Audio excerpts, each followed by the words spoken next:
Supreme God emperor के पिछले episode में हमने देखा था वहाँ पर वो सभी यूशी की पावर को देखने के बाद डर गए थे। तभी वहाँ पर मिसबाह के फादर भी आ जाते हैं, जिनको देखने के बाद वो सभी वहाँ से चले जाते हैं। अब आगे इस एपिसोड की शुरुआत में हम देखते हैं मिसबाह रोती हुई अपने फादर से कहने लगती है, आप कितने ज्यादा स्लो हो, आप इतने ज्यादा लेट कैसे आ सकते हो, मैं ये चीज मदर को बता दूंगी। तभी वो घबराते हुए कहने लगता है, ऐसा मत करना, अच्छा इन तीनों ने तुम्हें अटैक किया ना, तो क्या होगा मैं इन तीनों को मार दूं। तभी वहाँ पर वो पर्सन जिसके स्वॉर्ड हार्ट को देखकर मोइन भी टेरिफाई हो गया था, वो पर्सन अपना स्वॉर्ड हार्ट को एक्टिवेट करके उसकी तरफ आगे बढ़ जाता है। तभी वो पर्सन वहाँ पर अपनी जान की भीख मांग रहे होते हैं। तभी मिसबाह वहाँ पर कहने लगती है, तभी मिसबाह कहती है, इन सबको मारने का क्या फायदा। तभी वो पर्सन वहीं पर रुक जाता है। तभी वो लॉर्ड भी कहने लगते हैं, ठीक है अगर तुम इन सबको नहीं मारना चाहती हो तुम्हारी मर्जी, लेकिन अब पूरे 72 आइसलैंड का बिजनेस तुम्हारे पास होगा, और अगर किसी ने तुम्हारे साथ बुरे इंटेंशन रखने की कोशिश की तो मैं उसे मार दूंगा। जिस पर मिसबाह खुश होते हुए कहने लगती है, हाँ अब आप मेरे पिता की तरह लग रहे हो। जिस पर वो भी खुश हो जाते हैं और सब इसे कहने लगते हैं, चलो अंदर बैठ के थोड़ी देर कुछ बात करते हैं। तभी हम अंदर का सीन देखते हैं जहाँ पर वो कहते हैं, अच्छा यही है हमारे लिटिल ब्रदर मुयून। और तभी वहाँ पर मिसबाह को बचाने के लिए मुयून का शुक्रिया अदा करने लगता है। और तभी मुयून से कहने लगता है, मैंने नहीं सोचा था मेरा छोटा भाई इतनी छोटी सी उम्र में स्वॉर्ड आर्ट को सीख लेगा और उनके साथ इतना स्ट्रॉन्ग आदमी भी होगा, ये सच में इम्प्रेसिव बात है।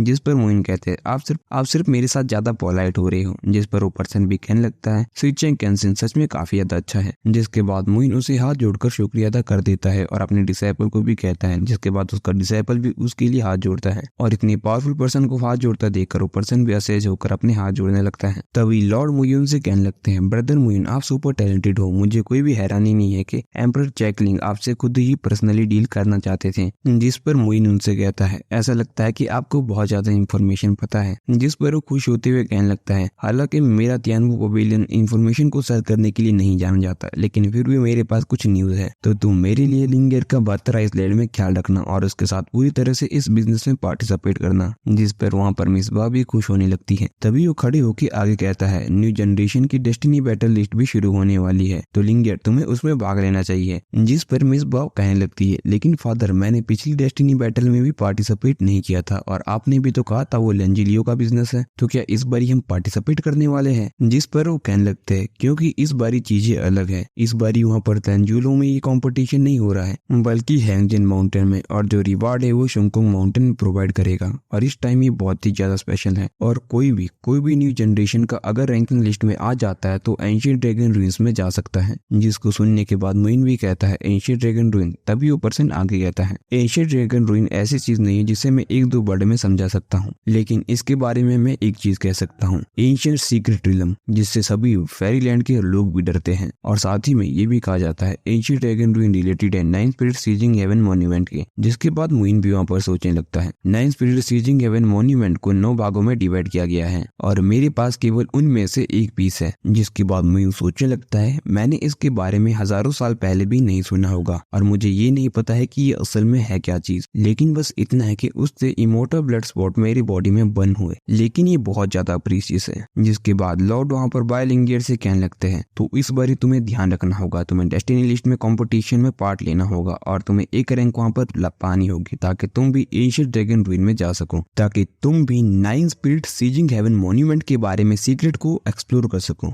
जिस पर बायलिंगियर भी गुस्से में कहने लगती है, मुझे पता है आप मुझे क्या करने को कहना चाहते हैं और मुझे नहीं लगता कि वहाँ पे जाने का कुछ अच्छा रीजन होगा, और मैंने अभी अपने 72 आइसलैंड में अपने बिजनेस को रीऑर्गेनाइज किया है, तो मुझे अपने दिमाग को थोड़ा सा खाली करना है और मैं आपसे इस बारे में बाद में बात करूंगी जब मैं खाली होगी। जिसके बाद हम उनके चेहरे पर भी परेशानी देख सकते हैं। जिसके बाद बायलिंगियर वहाँ से चली जाती है और उसको देखने के बाद मुइन भी वहाँ से उठकर चले जाता है। जिसके बाद वो लॉर्ड कहने लगते हैं, ये आदमी सच में काफी ज्यादा पावरफुल है, ये हमारा भाग्य है कि ये हमारा दुश्मन नहीं है।